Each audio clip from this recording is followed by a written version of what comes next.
You understand. You've become transparent when colleagues begin discussing your contributions as though you've already passed away.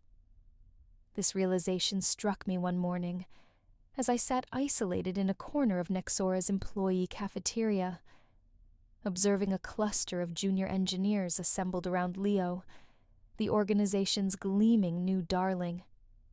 He was passionately describing how his unit had enhanced the data parsing framework within our premier product, Data Pulse. I grimaced sardonically into my coffee cup. That framework I had constructed it 12 years earlier, from nothing during a Thanksgiving holiday while my colleagues were skiing in Aspen. Yet nobody glanced my way. They hadn't for quite some time. My name is Scarlett Hale.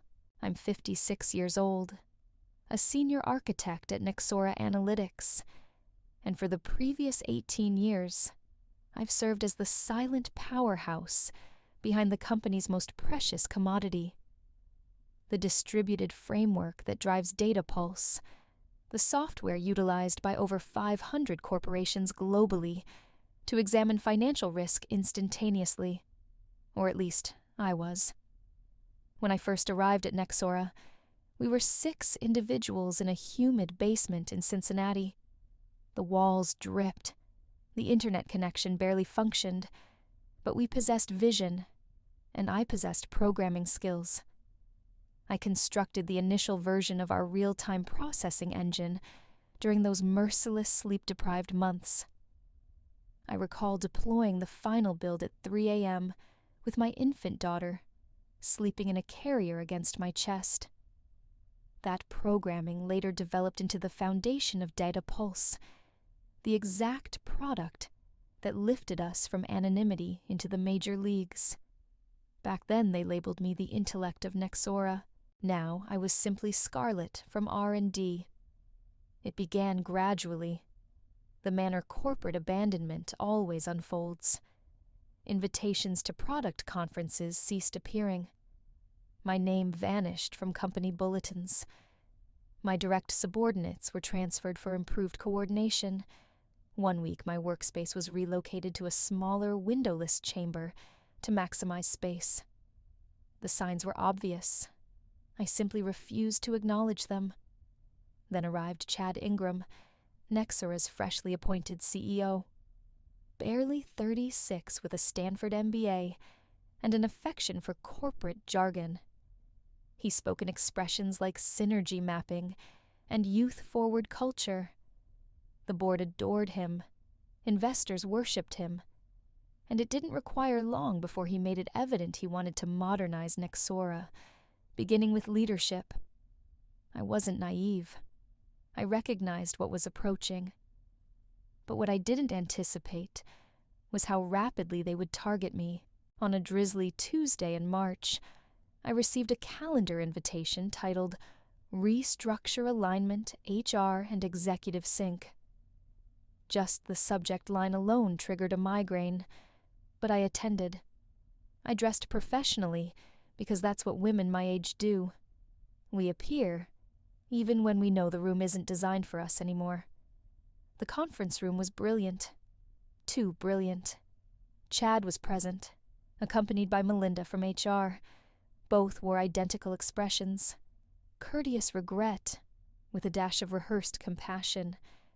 "Scarlett," Chad began, clasping his hands, "I want to begin by acknowledging your extraordinary contributions throughout the years. What you've accomplished here is truly foundational." I didn't react. He proceeded, "But as you understand, Nexora is transforming. Our next phase demands a fresh, agile methodology, something that better aligns with where the market is progressing. Which is why, after thorough consideration, we're retiring the senior architect position. Your role will be affected as of month's end." I nodded. I anticipated this. Melinda interjected, "We've arranged a generous severance package. 6 months' salary, health benefits through Q3's conclusion, and career transition services. 6 months, 18 years. A 3-to-1 ratio. How magnanimous. I didn't utter a word. I simply observed Chad. He couldn't face my gaze. What they didn't realize, what nobody in that room understood, was that I'd been preparing for this moment for months. They believed they were playing chess, but I'd already overturned the board, and I was just beginning. The day following the meeting, I arrived at the office precisely at 8:15 a.m., exactly as I had for the past 18 years. Not a minute tardy, not a day absent, even during the most difficult times.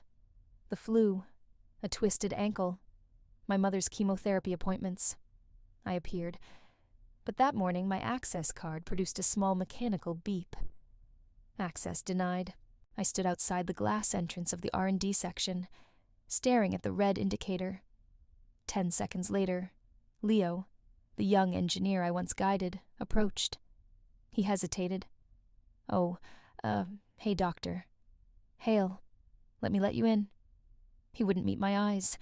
Nobody had since the announcement. Inside, I discovered my nameplate already removed.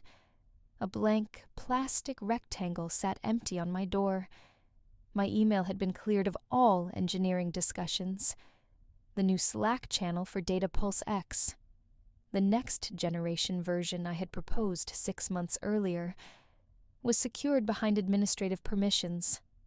I wasn't included. I had officially become a phantom. By noon, the news had circulated. Chad had announced leadership realignment in his company-wide video, using phrases like bold evolution and agile expertise. He never mentioned my name. Not once. That afternoon, I received a message from Rita, an intern I had assisted in hiring last year. Dr. Hale, I just wanted to express gratitude. Your guidance meant everything to me. I'm sorry for what they're doing. I responded with a simple, keep building. Your code speaks louder than titles. But the pain was genuine. I had constructed Data Pulse from the foundation up, not just the architecture, but the principles behind it, the trust it inspired, the stability that attracted multi-million-dollar clients. Every feature they boasted about at conferences was rooted in something I had once stayed awake until 3 a.m. to resolve. Now they were removing my name from it like peeling off a label. I overheard it in the break room 2 days later, Chad speaking to investors on a call. Data Pulse X is a complete in-house reconstruction, led by our new generation team. We've progressed beyond legacy frameworks. Legacy frameworks, that's what I was now. Not a person, not a mind, a framework. Something to be progressed beyond. It wasn't just insulting, it was deliberate. On Friday, I walked past the third-floor conference room and saw a slide presentation projected on the wall, titled IPO Narrative, Nexora 2025. I paused. Leo was presenting to the board, walking them through a timeline of innovation milestones. He pointed at a flow chart I knew intimately, because I had sketched it 2 years ago on a whiteboard in my office. My handwriting was still faintly visible in the scanned image they used. He never mentioned me. Nobody did. But the worst came Monday morning. I received a manila envelope from legal, hand-delivered to my desk by an intern who appeared terrified. It contained a revised NDA and IP reassignment form, with a sticky note that read, "For HR compliance, please sign and return by EOD." The document stated that all versions and iterations of Data Pulse, including any components conceptualized during employment, whether directly implemented or not, were property of Nexora Analytics. It was clear what they were attempting to do. They wanted my silence, my signature, my erasure. I took the envelope, walked into the restroom, and stood there for several minutes alone under harsh fluorescent lighting, the paper trembling slightly in my hands. For the first time in a long while, I felt old. Not weak, but worn down, like machinery that had operated too many hours without maintenance. But then I remembered something. The current version of Datapulse X, the one they were planning to launch with the IPO, wasn't entirely built at Nexora. I had written significant portions of its new architecture at home on weekends, using my personal laptop after the company refused to fund my prototype. And I had preserved everything, every file, every version history, every notebook, every timestamp, every Git commit linked to my private repository, separate from Nexora's system, documented, dated, and backed up. The patent for that version was still pending under my name. They thought I was just another legacy to retire quietly, but they'd forgotten the one rule every good engineer knows. Never underestimate the person who built the foundation you're standing on. And I hadn't even begun to shake the ground. The following weeks, Nexora held an internal town hall, Chad's latest effort to galvanize morale as the company approached its IPO launch window. I wasn't planning to attend, but then an anonymous email landed in my inbox. Subject line: "You should see what they're presenting." Attached was a screenshot of a PowerPoint slide titled "The Evolution of Datapulse, a Next-Gen Journey." The caption below the timeline read, "Initial groundwork established by early contributors. Current innovation driven by the 2024 Engineering Leadership Cohort." No names, no credits, no mention of the woman who had architected the entire damn system, that woman being me. I showed up to the town hall, standing quietly in the back of the auditorium with my arms crossed, eyes narrowed. Leo was on stage. Crisp white shirt, wireless microphone clipped to his collar, sleeves rolled up just enough to look ambitious. He smiled like he belonged there.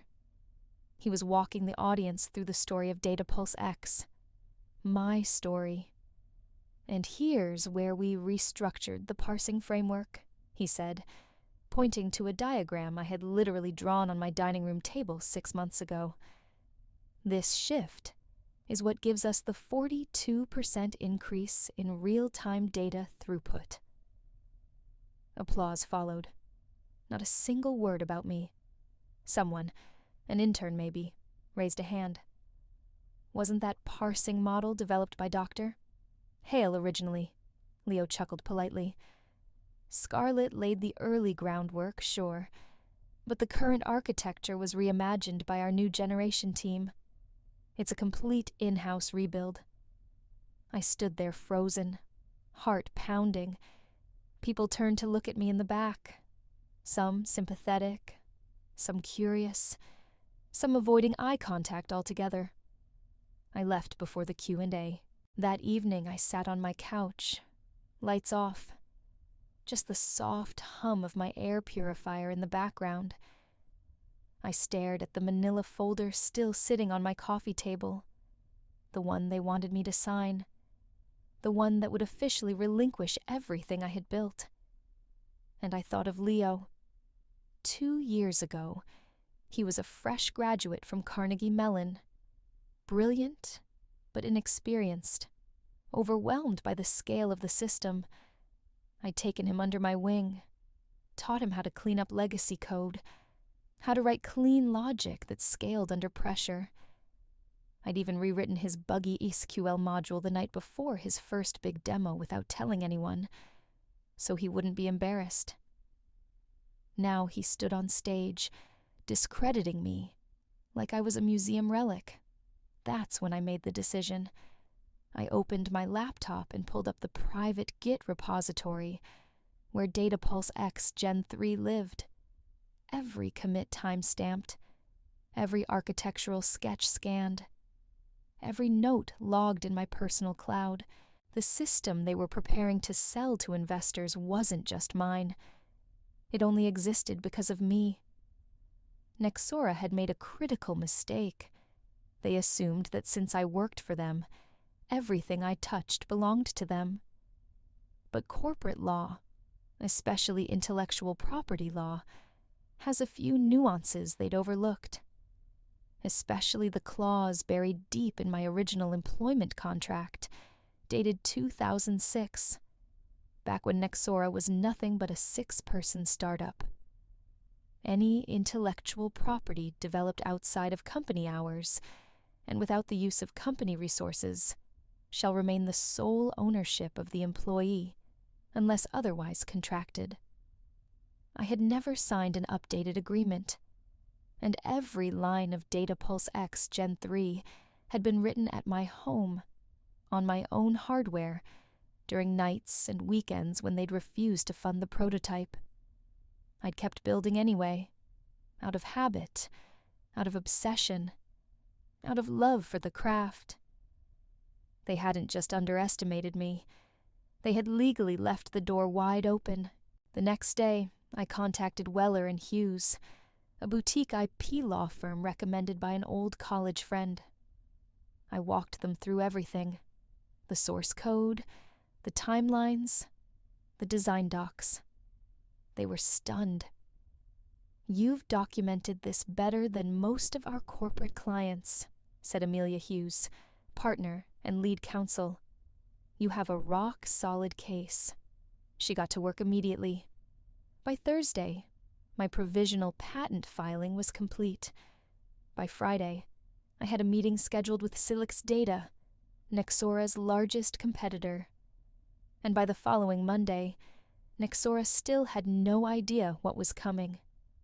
They were busy prepping for Investor Day, polishing their new narrative about youth, agility, and reinvention. Chad was quoted in Tech Capital Weekly saying, "We're moving forward with the kind of leadership that understands how to adapt fast and leave outdated methods behind." I clipped the quote, saved it in a folder on my desktop labeled Fuel. Because soon, they'd realize what outdated really meant, and I wouldn't need a microphone or spotlight, just proof, silence, and the law. I spent the weekend tying up every loose end. Every version of my code was backed up to an encrypted drive. Every note, diagram, test result, even the bug logs, were timestamped, archived, and organized by date. I updated the provisional patent file, added a technical appendix, and made sure the chain of custody for my work was airtight.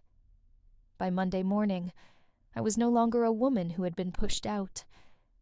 I was an inventor with legal standing, a strategy, and leverage that could shake a company's foundation. But I didn't show it. I showed up to work exactly as they expected me to. Quiet, compliant, already fading out of the picture. I smiled when I passed Chad in the hallway. He gave me a brief nod, already preoccupied with IPO prep. I was no longer on his radar. That was good. Let them think I'd accepted defeat. Let them relax. Let them slip. Melinda from HR stopped by later that afternoon with a neutral expression and a clipboard. "Just following up, Scarlett. Have you had a chance to review the exit documents?" "I'm going through them," I said pleasantly. "Just wanted to make sure I understand everything before signing." She nodded approvingly. "Take your time. We just need them by Friday." I smiled again. Friday was perfect. That evening I met with Avi, CTO of Silix Data, at a quiet rooftop bar overlooking downtown. He'd reached out through Amelia at the law firm. Turns out they'd been watching Nexora closely for months, and when my name surfaced in connection with the DataPulse architecture, their interest turned into opportunity. "We've always admired your system's efficiency," Avi said, sipping his espresso. "And frankly, If we can offer a better version developed and licensed through its actual creator, that gives us a hell of a market edge. I'm not interested in revenge, I said calmly. I'm interested in control and recognition. You'll have both, Avi replied. We'll structure the licensing deal to reflect your sole inventorship. Your name will be on everything. And we'll move quickly. Nexora won't see it coming. By Wednesday, we had a signed intent to license. The full contract was in motion, and Silix's legal team was already preparing a press release, one that would drop the following week, aligned precisely with Nexora's IPO media cycle. Back at the office, I continued my performance. I cleared out my desk one drawer at a time. I smiled at the junior engineers. I gave Leo a LinkedIn endorsement when he asked. When Melinda checked in again on Thursday, I handed her the signed NDA, except I had redlined 2 key clauses and initialed the changes. She didn't notice. HR rarely does. I spent Thursday afternoon drafting what looked like transition documentation. In reality, it was a detailed paper trail, one that would later prove I had cooperated fully, handed over company-owned materials, and kept nothing proprietary. I even left a list of questions for the next architect to consider, subtle hints about potential system flaws I'd already fixed in my personal version of the engine. They'd waste weeks chasing those issues. Friday came fast. As I walked out of the building for what they assumed was the last time, I paused at the entrance and looked back. Nexora's logo gleamed across the glass facade, polished and pristine. I thought of all the nights I'd spent there, all the holidays missed, all the birthdays I'd worked through. I thought of Chad standing at the all-hands meeting, smiling as he erased my name from the company's narrative. And I thought, you have no idea what's coming. I didn't slam the door. I didn't make a scene. I just walked away. But I wasn't leaving quietly. I was walking towards something louder than any speech, stronger than any resignation letter. I was walking toward the reckoning.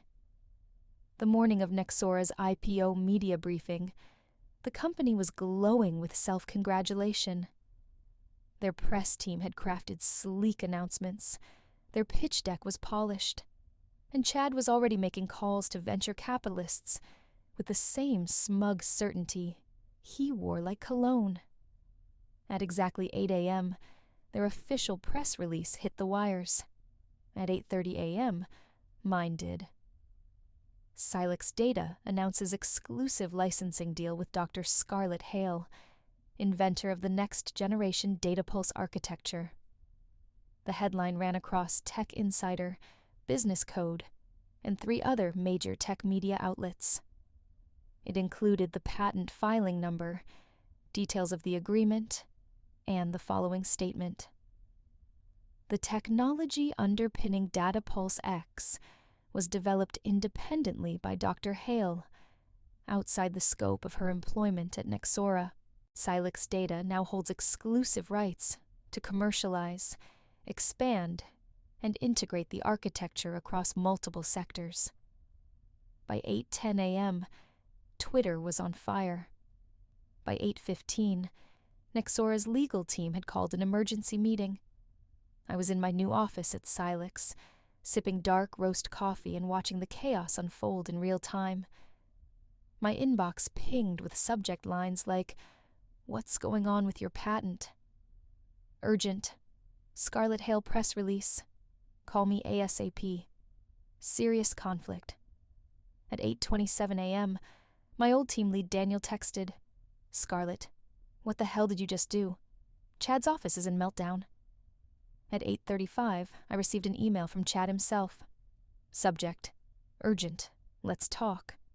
Scarlett, there seems to be a serious misunderstanding regarding your patent filing and the Silix deal.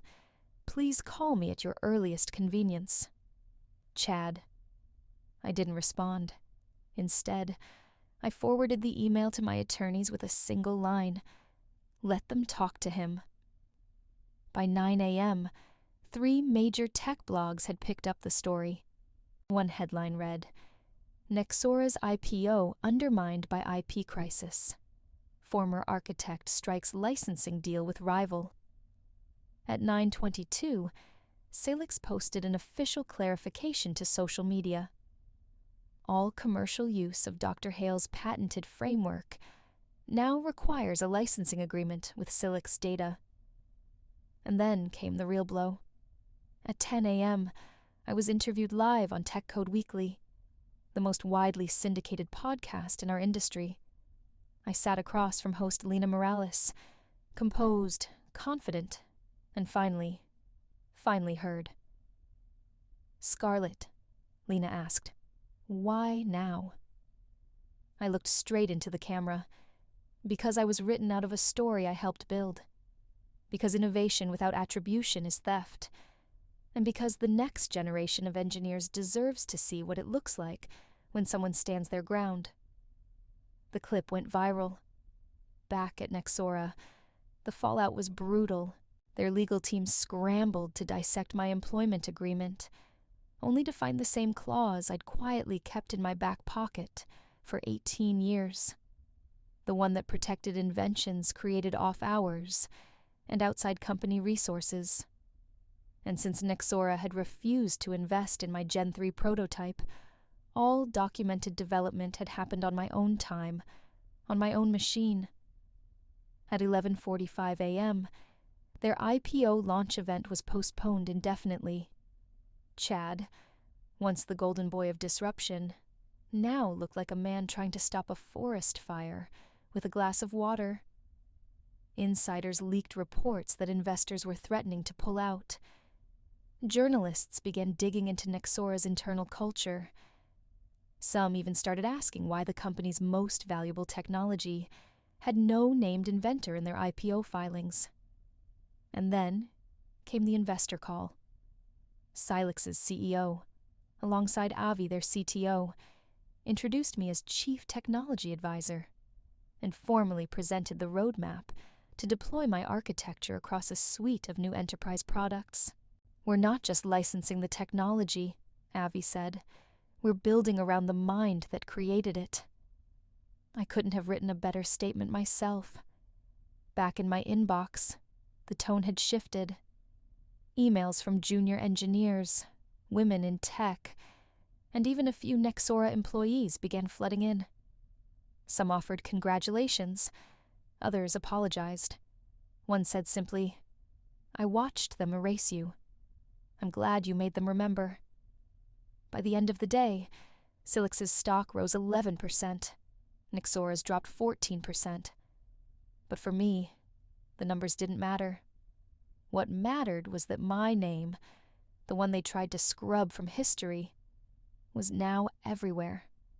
And this time, they couldn't take it back. I didn't need revenge. I had something better: credit. By the following Monday, the board of directors at Nexora called an emergency executive session. Chad didn't show up on time. Rumor had it he'd spent the weekend in closed-door meetings with legal teams and PR firms, trying to salvage his image. It didn't matter. The damage was already public.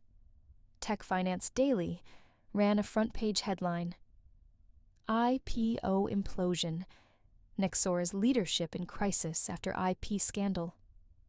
Business Broadcast Network followed with a panel of analysts dissecting Nexora's gross mishandling of proprietary attribution and the culture of age-based erasure that now haunted its internal reputation. Investors withdrew. 2 enterprise clients paused their contracts.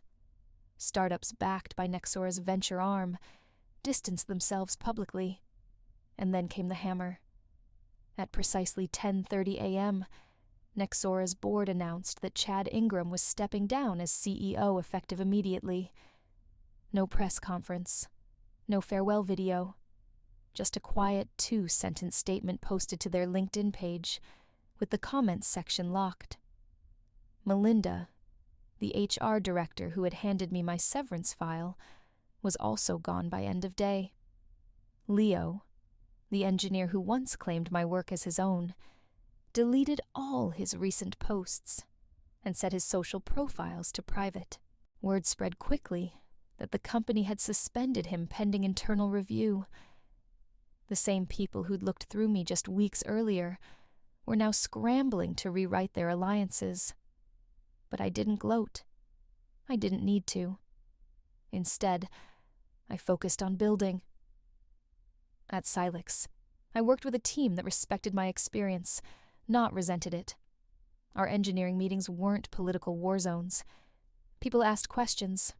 They listened. And when I spoke, they took notes, not credit. One afternoon, I walked into a strategy session and found a quote of mine printed on the whiteboard. Innovation is what you create in silence. Legacy is what remains when they try to erase you. I hadn't even remembered saying it. By Thursday, TechCon Global invited me to deliver the opening keynote at their annual conference. The theme, Resilience in the Face of Corporate Erasure. The email began, Your story has become something larger than just a tech dispute. It's become a warning and a beacon. And it wasn't just the media. My inbox flooded with messages from women, older professionals, and engineers of color, people who knew what it meant to be the foundation others stood on, but never got to stand in the spotlight. One woman wrote, I started documenting everything after hearing about you. Not out of fear, out of pride. Another said, they called me outdated. I just filed my first patent. That was the real victory. Not the licensing deal. Not the title. Not even the public redemption. It was knowing that I had shifted the conversation. That now when someone tried to erase the person behind the product, they have to think twice. Because the industry had changed. Because I had made sure of it. Exactly 1 year to the day after Nexora sunset my role, I stood on stage at TechCon Global, under spotlights that once seemed reserved for other people. The auditorium was packed. Rows of engineers, product leads, journalists, and venture capitalists filled every seat.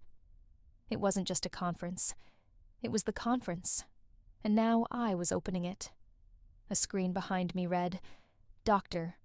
Scarlett Hale, Chief Technology Advisor, Silex Data, inventor of the Hale Distributed Framework, HDF.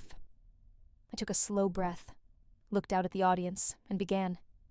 A year ago, I was asked to hand over my keycard and walk away. I wasn't angry, not at first. I was tired. Tired of being the smartest voice in a room where no one looked my way. Tired of pretending that experience was somehow a liability. And most of all, tired of being treated like innovation had an expiration date.